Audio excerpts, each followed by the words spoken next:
jamaah masih di Islam Itu Indah, dan untuk jamaah yang baru bergabung, hari ini kita sedang membahas tema yang luar biasa. Temanya adalah semua harta milik istri. Tepuk tangan langsung, semangat. Itu tanda tanya, Bu. Di segmen sebelumnya tadi kita udah bahas juga dari guru kita Ustadz Maulana. Jadi kalau misalnya kita lagi marah dikasih sedikit sama suami, hati-hati, ucapan adalah doa. Kalau bisa ucapin yang baik-baik supaya suaminya makin banyak rezekinya. Nah, terus juga amin amin ya Allah ya Rabbal Alamin. Terus juga tadi kita akan dikasih tahu juga kita bisa bantu keuangan dengan cara kita jualan dari rumah. Benar di itu apa di center tadi ya, benar nggak Ustaz? Di shoot maksudnya. Nah Kiai izin kita lanjutkan pembahasan kita nih, Masya Allah. Kiai kadang kan ada istri yang mohon maaf nih ya karena dirinya nggak dinafkahi, terus jadinya kayaknya ini udah nggak bisa lagi karena kan kestabilan rumah tangga mungkin ada faktor finansial juga kan ya. Nah mungkin jadi akhirnya terus-terusan mohon maaf minta cerai sama suaminya. Nah kalau kayak gitu diperbolehkan atau enggak Kiai? Mohon penjelasannya. Iya, terima kasih Kak Mikdad dan Kiai Maulana, Ustazah Lulung, ibu-ibu sehat semuanya ya. Alhamdulillah. Pemirsa Indonesia, jangan kita berucap sembarang bahwa kalaulah sang suami, mohon izin, ini suami yang tidak soleh ini, dia meninggalkan istri sampai 2 tahun berturut-turut. Ingat nih, siga taklik nih. Kemudian dia tidak memberikan nafkah, merinding saya, sampai 3 bulan. Bahkan dia menelantarkan istri sampai 6 bulan, bahkan lebih. Nauzubillah min. Bahkan ada seorang suami yang mencambuk atau menghukum, memukul istrinya. Itu jatuh tuh. Kalau sang istri datang ke pengadilan, kemudian sang istri itu membayar 10.000 sebagai iwat, artinya sebagai pengganti, maka jatuhlah talak 1. Kalau dia tidak memberikan nafkah. Kalau dia mencambuk atau dia menyakiti hatinya, bahkan menyakiti badannya, atau dia membiarkan 6 bulan atau 2 tahun dia meninggalkannya. Ingat, Rasulullah Nabi Muhammad Sallallahu, sewaktu dia berpidato, dia berdakwah di Padang Arafah, itu diantaranya ucapan Nabi adalah ittaqullaha finisa. Ittaqullaha finisa. Bertakwalah kepada Allah terutama finisai, tentang urusan perempuan. Kenapa? Karena kalau urusan perempuan fa innakum ahostumuhunna bi amanillah. Sesungguhnya tentang urusan perempuan itu adalah masalah urusan amanah dari Allah Subhanahu wa ta'ala. Tadinya memang amanah Allah diambilnya oleh sang suami. Berkata sang suami ijab kabul, qabiltu nikahaha wa tazwija bil mahri mazkur nakdan. Aku terima nikah dan kawinnya fulanah binti fulan dengan mas kawin seperangkat alat sholat atau yang tersebut dibayar tunai. Nah itu, maaf, ucapan itu adalah mitsaqan ghalizan. Satu ucapan perjanjian, merinding saya, yang sangat kuat, yang disaksikan bukan hanya Allah Subhanahu wa ta'ala, bukan hanya manusia yang ada di sekitar, bukan hanya ada pak penghulu atau 2 saksi, atau bukan hanya siapa-siapa, ada Allah dan malaikat-malaikat Allah sebagai saksi di hadapannya. Oleh karena itu camkan baik-baik, itu adalah amanah, jangan disia-siakan. Nah maaf nih, kalau sang suami sudah berbuat seperti itu, berarti adalah tidak amanah. Rumah tangga yang bagaimana yang akan sejahtera kalau ada sang suami seperti itu? Dan juga maaf ya, seorang istri yang memang lemah, kemudian tidak berdaya, dan kemudian Allahu Akbar, harus dijaga dengan sebaik-baiknya. Ayo, ku anfusakum wa ahlikum nara, jaga dirimu dan keluargamu daripada api neraka. Begitu Kak Mikdad. Amin. Aduh, jadi tanggung jawab sebagai laki-laki, sebagai suami itu tuh besar banget, karena istri dan anak tuh amanah ya. Ini emak-emaknya semuanya kelihatannya wajhun malihun, wajahnya bersinar ahli surga. Amin amin ya Allah ya Rabbal Alamin. Masya Allah, mohon doanya Kiai.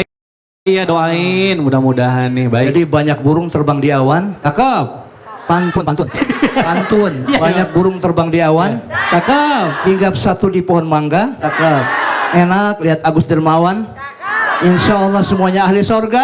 Amin. Masya Allah Kiai, boleh duduk kembali. Tepuk tangannya boleh Bu buat Kiai. Masya Allah. Nah, kita bicara soal rezeki nih. Aku mau tanya dulu sama ibu-ibu, Bu. Yang cari rezeki siapa Bu? Ibu atau suami? Suami. Nih, cukup Bu? Cukup, alhamdulillah. Nah, itu tandanya seorang istri yang bersyukur. Masya Allah. Baik, selanjutnya saya mau nanya sama Ustadz Maulana nih. Ustadz, ini kan alhamdulillah kalau ibu tadi insya Allah yang ada di sini semuanya merasa berkecukupan. Nah, ada juga nih seorang istri yang terpaksa harus menjadi tulang punggung gitu. Berubah jadi nih tugasnya. Suaminya di rumah. Nah, ini bisa dibilang juga nih. Jadi istilahnya terbalik lah gitu. Apakah seorang istri itu masih wajib gitu ya memberikan hasil kerjanya kepada suami atau enggak? Karena kan istri yang kerja. Nah, ini mohon penjelasannya Guru, silakan. Masya Allah, makasih banyak Mikdad. Sama Guru. Istrinya Mikdad kerja. Sambil di rumah. Sambil kerja. Pak Yai kerja istrinya. Kerja pakai Maulana. Bunda Lulung. Ya, Ini lagi kerja. Saya, alhamdulillah istri saya guru juga. Alhamdulillah. Sampai sekarang. Udah di sorga. Innalillah. Jamaah. Membicarakan tentang bagaimana kalau istri bekerja. Apakah dia bisa menjadi membantu suami? Atau uangnya sepenuhnya buat dia? Ketahuilah wahai wanita-wanita yang bekerja, atas apa yang kamu dapatkan memang hakmu, tidak bisa diganggu gugat. Tapi yakinlah atas apa yang kau peroleh itu atas ridho suami, karena tidak boleh istri keluar rumah tanpa izin suami. Berarti atas kerjaan yang kau dapatkan penghasilan itu ada andil suami di dalamnya, meskipun itu murni milik dirimu wahai wanita, karena tidak ada kewajiban istri menafkahi suami, yang ada suami menafkahi istri. Tulang punggung keluarga itu suami, bukan istri.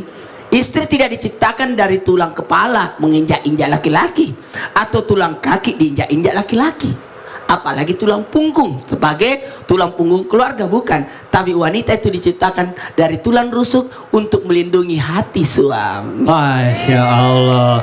Jadi kalau tulang rusuk kalau langsung diluruskan bisa patah ya Ustadz? Ya memang begitu tulang. Kodratnya ya? Ini kodratnya. Wanita itu dibiarkan makin bengkok, Iya. dipaksain patah. Jadi kasih taunya harus pelan-pelan. Jadi kalau wanita bekerja boleh Ya. nggak memberi asal izin suami. Asal izin. Yang kedua, atas apa yang diperoleh bisa nggak dikasih suami sebagai sedekah. Masya Allah, sebagai sedekah bukan kewajiban. Masya Allah, terima kasih Ustadz Maulana. Boleh tepuk tangan dulu Ibu. Masya Allah, alhamdulillah. Nah, ini kita bicara soal suami yang memberikan nafkahnya kepada istri gitu ya. Kadang sebagai suami nih dari sudut pandang laki-laki kita suka bingung nih. Ngasih sedikit kadang kurang, ngasih banyak takut habis. Nah, aku mau tanya dari sudut pandang perempuan. Ustazah izin, aku mau nanya Ustazah. Izin Ustadz. Ustazah, Gimana, Kak menurut Mikdad? Ustazah yang ideal itu per bulan suami itu gajinya berapa sih? Ya tergantung. Tergantung ya? Iya kan dikit banyak yang penting kita nerima apa Nah, adanya. ini dia yang penting. Gimana caranya nih sebagai perempuan supaya menjadi pribadi yang bersyukur dengan pendapatan suami berapapun itu? Ih, aku pengen tahu. Susah juga ya. Iya, tapi mohon penjelasannya mudah-mudahan ya. Iya. Silakan Ustazah, mohon penjelasannya Guru. Nah, terima kasih Kak Mikdad, mohon izin Ustadz, Pak Kiai dan juga jamaah yang Masya Allah Empok Ros pergi beli nanas. Cakep. Itu brosnya udah pada lunas. Sama brosnya. Oh dikasih. Jemaah alhamdulillah. Lila. Kalau kita ngomongin masalah bersyukur, emang ibadah yang paling susah tuh bersyukur. Ibadah yang paling sulit itu adalah istiqomah. Ibadah yang paling tinggi adalah ikhlas, enggak coy? Ibadah yang paling lama adalah pernikahan. Nah, kalau nikah kita ini kepengen namanya lama dan langgeng, kita bersyukur. Di sana ada orang belum punya suami, kita punya suami. Di sana ada orang yang lakinya nggak kerja, kita suaminya kerja. Adapun gajinya rezekinya berapa nih? Ingat Bu, rezeki itu tiap saat. Kalau gaji tiap bulan. Rezeki tiap saat. Kalau gaji tiap bu, maka Maka kalau kita misalnya sebagai istri ini, suami ini kok gajinya segini aja sih, tuh orang tuh begini. Jadi pandangannya kita ke orang, jangan sawang sinawang. Kalau kita melihat kepada yang atas kagak puas-puas. Maka hadis dari Abu Dzar Al-Ghifari radhiyallahu anhu mengatakan apa? Pesan dari kekasihku Nabi Muhammad SAW, yaitu aku diberikan pesan yaitu 7. Di antaranya adalah 1, bergaul dengan orang miskin. Yang kedua, lihatlah ke atas dalam masalah ketaatan, tapi lihatlah ke bawah dalam masalah yang namanya harta dan juga kekuasaan. Jadi kalau kita ngeliat ke atas, ya Allah itu suaminya soleh banget, itu saya belum jadi istri yang soleha gitu. Jangan ya Allah itu enak duitnya banyak banget, repot kita. Jadi kalau kita ke atas ngelihat masalah taat, kalau kita lihat ke bawah tentang masalah harta. Ibu alhamdulillah bajunya seragam, borosnya cantik-cantik, berlian pula. Lah yang lain, ya kan manjalita brosnya, kecil lagi bukan bros, peniti misalnya. Jadi kita bersyukur. Karena apa? Rasa syukur ini dapat menimbulkan rezeki. Syukuri apa yang ada, hidup adalah anugerah. Mari, gitu lah ya, saya nggak hafal. Jangan yang murah. Oh, jangan yang murah. Jadi walaupun di dalam surat Al-Baqarah ayat, ya Pak Ustadz ya, walaupun dalam surat Al-Baqarah ayat 233 memang suami yang wajib berikan pakaian, berikan rezeki, tapi kita bersyukur. Alhamdulillah. Saya punya tetangga tuh gitu tuh. Kenapa? Dia punya dikasih duit belanja 10.000 bisa tuh jadi. Dia bikin tumis toge. Iya. Besok dia dapat duit 50.000 baru dia bikin daging. Begitu dia, Iya, pinter-pinter bener. gitu. Ustazah bisa juga setahun Apa tuh? beli almanak. Oh ya, kalender. Iya, jadi kalau masalah ibadah terpacu melihat ke atas, bersyukur melihat ke bawah ya. Masya Allah. Ustazah terima kasih penjelasannya. Boleh tepuk tangan dulu Bu buat Ustazah Lulung. Masya Allah yang selalu ceria. Amin. Baik jamaah, insya Allah saya akan kasih kesempatan lagi buat jamaah yang ada di sini untuk bertanya lagi. Tentunya kita masuk dulu ke dalam segmen Tanya Dong Ustadz. Kami semua tanya dong Ustadz. Masya Allah. Baik, sekarang saya mau tanya dulu di sini siapa yang mau bertanya sama guru-guru kita? Angkat tangannya. Yang mana ya? Yang mana ya? Waduh, Masya Allah, ini semangat-semangat banget. Baik, sekarang tadi kan yang sebelah sana sudah, sekarang aku akan kasih kesempatan yang sebelah sini. Ibu yang pakai kacamata, yang dari ketiga. Nah, dari atas boleh Ibu. Namanya siapa? Kenalan dulu Bu. Assalamualaikum warahmatullahi wabarakatuh. Waalaikumsalam warahmatullahi wabarakatuh. Kenalkan nama saya Yati dari Majelis Taklim Al Hidayah Bandung. Baik Ibu. Tanya dong Ustadz. Ya. Alhamdulillah ya materinya sangat bagus sekali dari Ustadz Ustadzah. Masya Allah. Jadi kita tadi ngambil kutipan dari surat Syukur.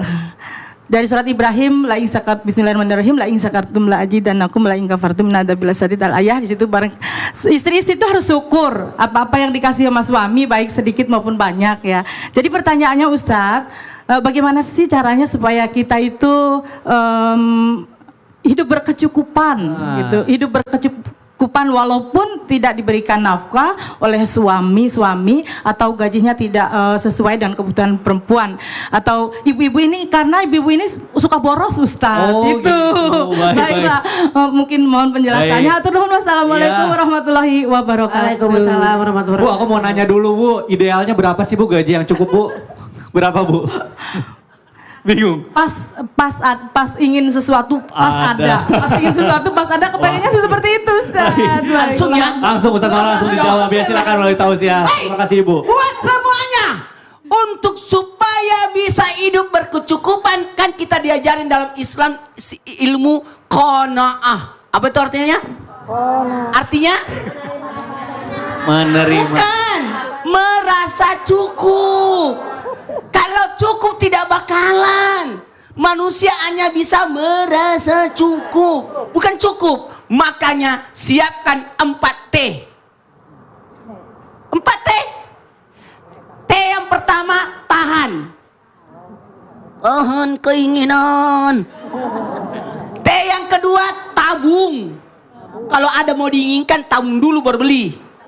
Yang ketiga adalah, mau tahu, tata keuangannya. Atur, manage. 30% untuk bulanan, 30% buat harian, 30% buat biaya tak terduga, 10% bisa sedekah. Yang keempat, tingkatkan kinerja. Wow. Gimana tuh maksudnya? Jadi Apa? Tahan, tabung, tata, tingkatkan. tingkatkan. Wah, Masya Allah Ustadz Maulana keren, singkat, padat dan jelas. Terima kasih Ustadz Maulana. Tepuk tangan dulu buat Ustadz Maulana. Masya Allah.